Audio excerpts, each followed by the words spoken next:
Changing the needle. I've removed the presser foot just to make it easier. You can leave the presser foot on if you wish. But to change the needle, take a screwdriver and loosen the screw. Remember, lefty-loosey, turn it to the left to loosen it, turn it to the right to tighten it. So lefty-loosey, turn it to the left to loosen it. Take your fingers or a pair of tweezers and just pull it down and out of there. And make sure it's not threaded. Okay, observe the needle. There is a curved side, and if you turn it to the back of the needle is flat. That flat side always goes to the back of the machine. So to insert it, here's where it came out. Right between the guides here, you see these two guides here at the top? It's going to go up between those. Flat side to the back. It helps to use a pair of tweezers. You can just use your fingers and just slide it up in there as high as it'll go. Make sure that it's up as high as it can go. And then finger tighten the screw. Once it's finger tight, I like to take a screwdriver and just give it a little bit of a tweak to the right to make sure that it's tight enough that it's not going to fall out. And then, of course, you can put the presser foot down and rethread your needle.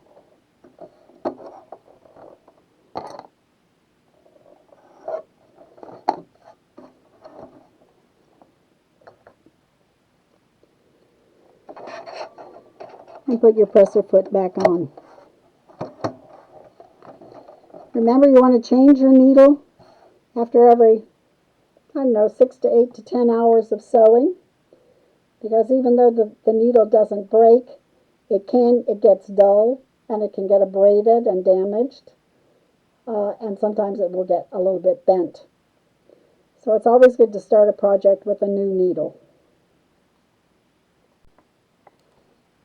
Now let's talk about maintenance of the machine. There's no oiling or lubricating that has to be done to the machine. The most important thing is to keep lint cleaned out of the bobbin area. So to do this, we're going to remove the foot. And you can look on page 33 of your manual. It tells you how to do the maintenance. Remove the foot. Remove the bobbin cover. Remove the bobbin. You can take a brush and brush out any lint that you see down in there. Take your screwdriver and loosen these two screws back here. Remember, lefty-loosey, righty-tighty.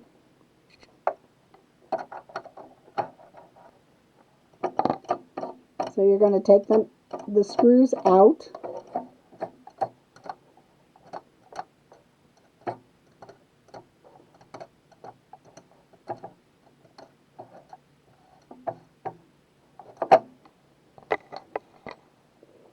And then lift off the cover plate, the needle plate, to get to the area down underneath here.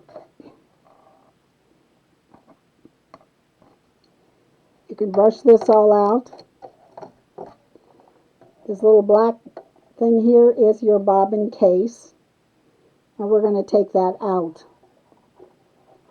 Very carefully remove it, and you'll see that there is lint that builds up down in this area under the bobbin case. You want to brush all of that out of there. Do not use canned air, because that just pushes the lint back into the machine, and you don't want that. So get it all cleaned out of there, and then we get to put it back together. Remember, your needle thread take-up lever is in the high position. Don't move that at all. Just get all of the lint out of there. Then you're going to take the bobbin case. This large open area back here is going to go in first. It goes under the feed dogs. And when it's seated in here properly, it's got just a little bit of play in it. And then you can put the needle plate back on. Oops. Helps to put it in the correct direction.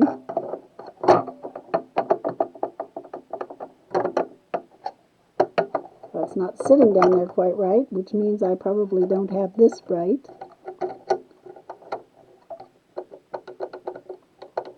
That's better.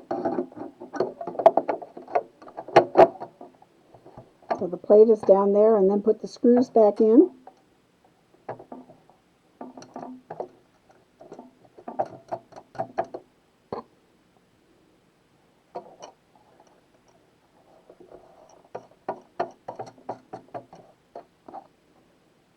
Take the screwdriver and tighten them.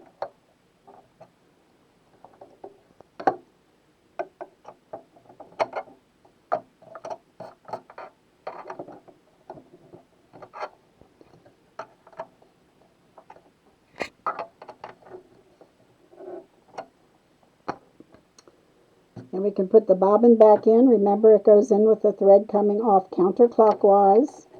Drop it in there. Bring the thread around to this 6 o'clock position. Finger on top. Give it a tug. And then bring the bobbin thread to the top of the machine.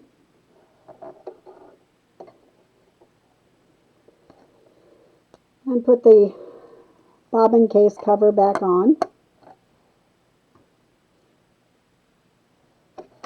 Put a presser foot back on. Thread under the foot.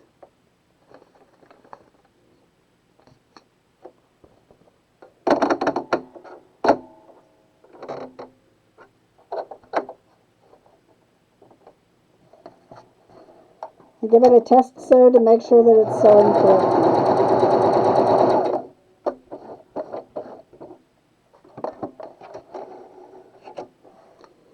What happens if you put the bobbin in upside down?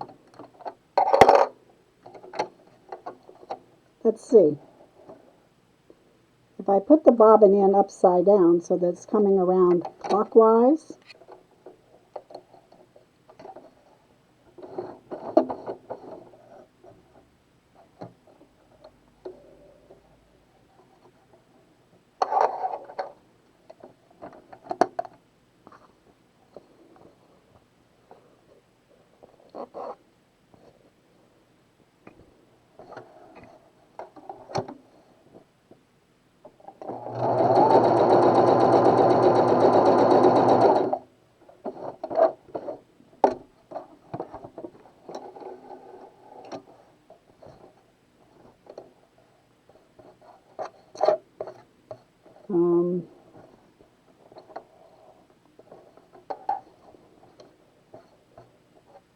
actually the thread is a little looser than it should be.